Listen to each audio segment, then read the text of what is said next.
That's where we start, boys. We got it. Sorry, just got. Oh shit. Okay, I got my lock. Ah! Must be fucking well still. I'm just gonna fucking quit. Did all good people turn their heads each day to? I'm on my way.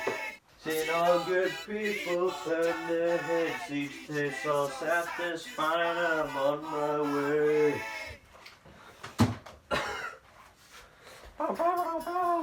Take a song to the corner of your life. Okay, look, if that's not how the song goes, I'm sorry, okay? Cause this time and song is yours and child. It's captured for the queen to use. Move me in onto any black square. Are we good now? Now before this video starts, I just want you to give Thick as a Brick a chance, okay? Give this album a chance, okay? Let me explain, alright? Let me just give me a chance, okay? I'm sorry, I gotta finish this Pepsi as well. Hello team, I am back once again. Today, we will be reviewing Thick as a Brick by Jethro Tull. Now, I got this album very recently, but I've heard so much about this album. Ever since I got my first record a couple of years ago, I've always heard, Thick as a Brick, it's an amazing album. But I've never listened to it until very recently when I got the album. Originally, I was actually going to do a review of Demon Days. I even got the album. I actually got the album so I could review it. However, I'm going to put it back actually. But considering Vinyl Rewind already beat me to it, I decided to hold off a little. Oh, Miser, please help. Ugh. And so in the meantime, I'm going to talk about Thick as a Brick, which surprised me on a whole nother level. Also, about Gorillaz, I'm going to talk about the new song real quick, Momentary Bliss. I think it's really good. At the time of writing this video, it's only been out for a few days. So, yeah. And I really love it, man. I just think it's a great song, actually. Especially with what was his name now? There's that guy. What the fuck was his name? Slaves? That was his name, right? Yeah, I think so. Anyway, it's really good. I recommend it. Now, on to Thick as a Brick. So I said this album was a huge surprise for me. Released in 1972, the album is critically loved by everyone, including me. It reached number 1 on the top 100, and is loved to this day. And there's only one song on the album, the self-titled Thick as a Brick, which comes in at 43 minutes and like 46 seconds, but who cares? To this day, I think it's the longest song to receive commercial success. Shine On You Crazy Diamond only had like 25 minutes, and Close to the Edge isn't even 20 minutes. And so the 43-minute epic is one of the best songs I have ever heard. And the best thing is, the song was just written as your everyday job. Well, not to twist Ian Anderson's words exactly. I'll have him explain it a little bit better. I think when we started recording Thick as a Brick, we didn't know how the end result would be a concept album or whatever you're calling a concept. I think it was just started life as another Tull album, and we learnt the music in the way that we learnt music for Aqualung, Benefit, other albums. But it developed along the way, mainly because we were splicing all the bits of music together to make it continuous. I don't think we were ever aware of what direction it was going to end up going in. It's just something we did on a day-to-day basis as we recorded it. We rehearsed for about a month. In Bermondsey, wasn't it? In Bermondsey. And so some sections of the album, I think mainly the first, I would guess first half of the album, maybe, as much as that, was actually rehearsed at Bermondsey. And did we ever record it and then go back to Bermondsey, or do we just do it continuously from there onwards? I just remember being in a basement. Which makes the album all the more special. Now, in order to use the song for commercial use, since, well, a 43-minute song on the radio isn't exactly ideal, plus for digital marketing, it can be really tough. So they decided to cut the song into 8 pieces.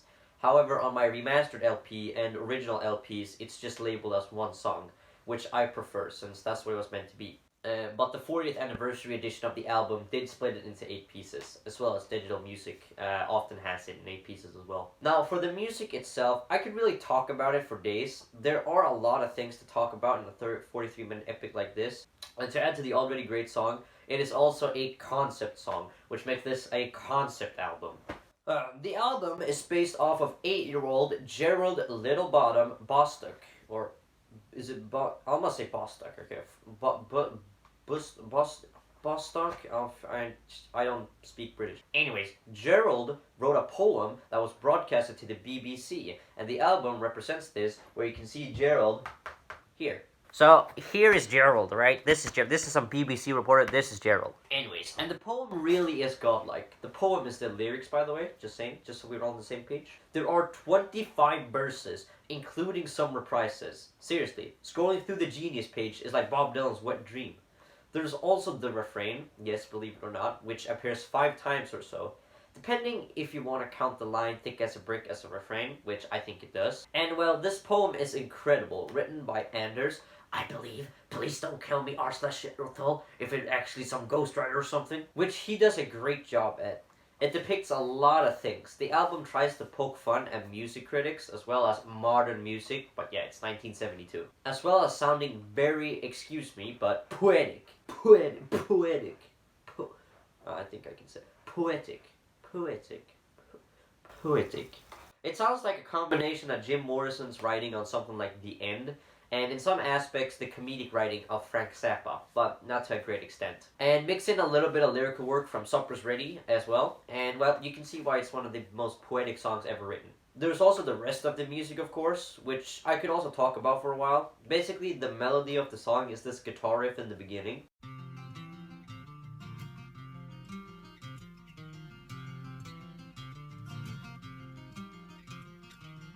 Really don't mind if you sit this one out.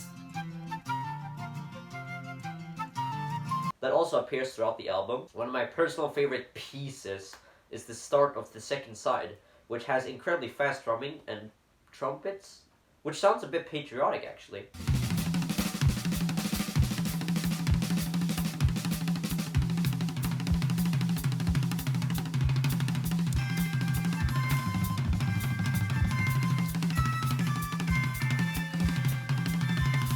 I think it's really cool. However, the music isn't the main part to why I love the album so much.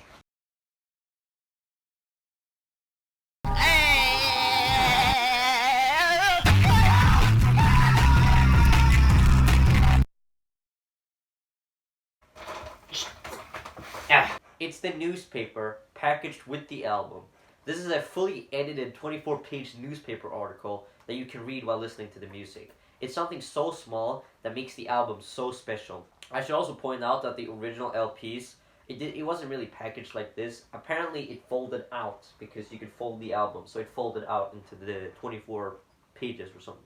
You could open it up and it would flip out, I think, 12 pages, since this is an added, they added pages for the remastered, so not all pages, I guess you could say. Anyways, it really is better that they package it this way instead of, folding it out. And this thing is a great read. So I'm gonna pick out some of them right here. Non-rabbit missing. One of an experimental batch of non-rabbits is believed to have escaped from a band up in Linwell Road on Monday. What, Linwell? Linwell Road? I think that's an actual road. This is a fictional newspaper, but it still is pretty cool. I mean, you can think this. Yeah. Robin Black of Wimbledon, London, is expected to pass through St. Cleeve next week on his much more published marathon, round 2 of the Great Britain. Robin, age 23, has both feet firmly planted on the ground when it comes to transporting himself about. Well, okay, that's pretty fucking cool. Towns have close affinity. A close affinity already exists between St. Cleeve and Linwell Hill. Well, that's pretty fucking cool. There's also Council Faces of Wrath of Hope Grove Defender? What the hell is this? I never read a newspaper like this, man.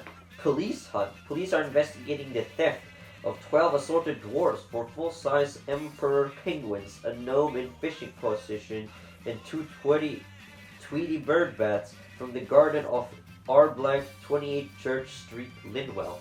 Why is this all on Lindwell Street? God damn it. This Lindwell Street seems to be a very popular street for mystical non-rabbits and fucking police reports. God damn. De Groot. Wait. Can you guys read this for me, please? What the hell is this? Look at this.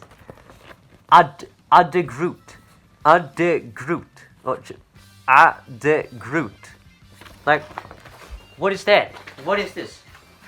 De Groot to get spliced. This week, Angela, daughter of Mr. and Mrs. Frederick Udale Groot, announced her engagement to Derek Pitt of St. Cleeve.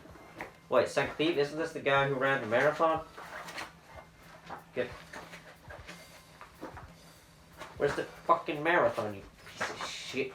Robin Wimbledon is expected to pass through St. Cleeve next week. Wait, St. Cleeve is a street? Guys, I don't understand. Wait. Crisis of the resigned, go home and income. No, wait, this isn't the right. This is one. This week, Angela, daughter of Mr. and Mrs. Frederick D. Groot, announced her engagement to Derek Pitt of St. Cleeve. Wait, what? So it's a house? What is it? Is it? What? I don't understand. What? It really is kind of interesting to read about all this. You even got yesterdays instead of yesterday. You know, who needs the Beatles? It really is funny to read, though. Like, there's a lot of things here that really stand out, and I think that's what they were intentionally, gonna do. So I think, I think they really succeeded on the paper. Also, what is the newspaper called? Like, seriously, look at this. The top here, what does this say? I can't really read it. I mean, is it the Stove Chronicle? The Stove Chronicle. I think this is a T. So, yeah, I think this is a T. So I think it's the Stove Chronicle of Lindwell Advertises. Okay, so this is... Lindwell is the publisher here, I think. And that's the city they're in. Wait, this is Ian Anderson. This is I found him. He's right here. The roller skater champ passes through. This has got to be Ian, right? This is Ian. This gotta be Ian, right? That's gotta be Ian. Come on. That's gotta be Ian. Who? Look at that. That's gotta be Ian right there. Wait. Guys, I found him. Look. Look. It's a local bunny. See? It's a local bunny. Local bunny. Don't you just love local bunnies? They're funny. Okay, guys, there's a horoscope here, too. Okay. I should also mention that alongside the fictional paper, you do actually get interviews with Ian himself, as well as some of the other members of the band. Now, I think this is Anderson. It doesn't explicitly say it was him, so if I'm wrong, please correct me here. But anyways, he goes into great length why and how he wrote the album. One of them, which he also expresses here, was the critical success of the previous album, Aqualung. Or Aqualung. Aqualung. Anyways, he goes on, great detail. I think this is like one page, and he just talks about it forever.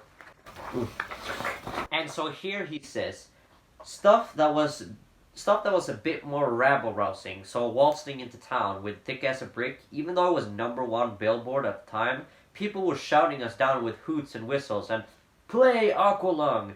and so on. At the end of the American tour, I really hung up my hat. I sent to our manager, Telly Ellis, at the time, that that's it. I'm done. I don't want to do this anymore, and I'm never coming back. It felt a little bit, probably petulantly? It felt a little probably petulantly and childish, like the Beatles after the Shea Stadium. Childishly? Damn, Ian. Ian just called the Beatles childish. Fucking gangsta, Ian. Gangsta. Anyways, you also get a lot more information on Brooke, their manager. There's an entire interview section for him here, where he speaks a lot about, his formation with Jethro Tull and how he actually managed to join, them as a manager. And my personal favorite one here, which I think I'll talk about a little bit more now, is the making of the album. They explain the engineering and the technical side of how Thick of a Brick was made, which I think is actually incredibly interesting. Because it wasn't, it wasn't actually played as one song. What they did was they did play it in different sections. However, they managed to merge them together to sound like one song, because obviously you were gonna tell if they split the song from a certain standpoint. So what they did was they put it together as one song. And so, yeah, this one was actually... Oh yeah, this one as well. I remember on the first day, Ian told me the album was gonna be continuous, with one song blending into the next with no gaps. This meant that we had to plan the track's placement carefully, making sure we had enough tracks left at the end of the first piece of music for the instrument of the next song.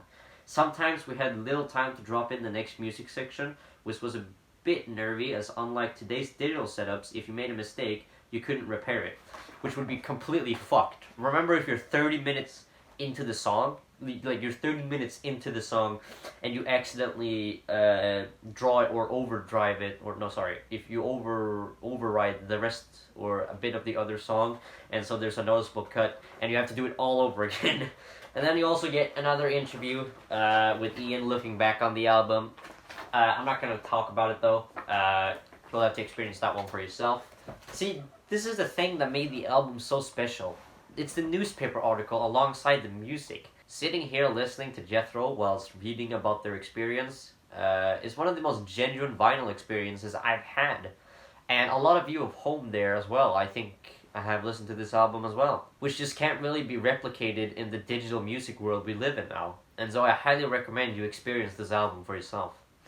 It is one of my all-time favorite songs as well, and in the end, I'm giving it an 8 out of 10.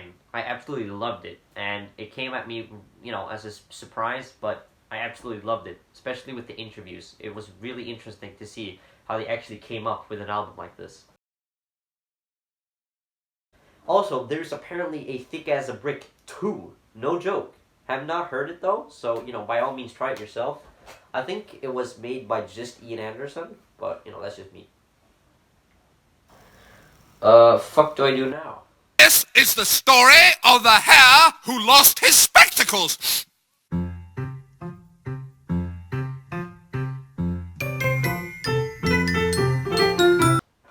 Oh fuck! It's a passion play!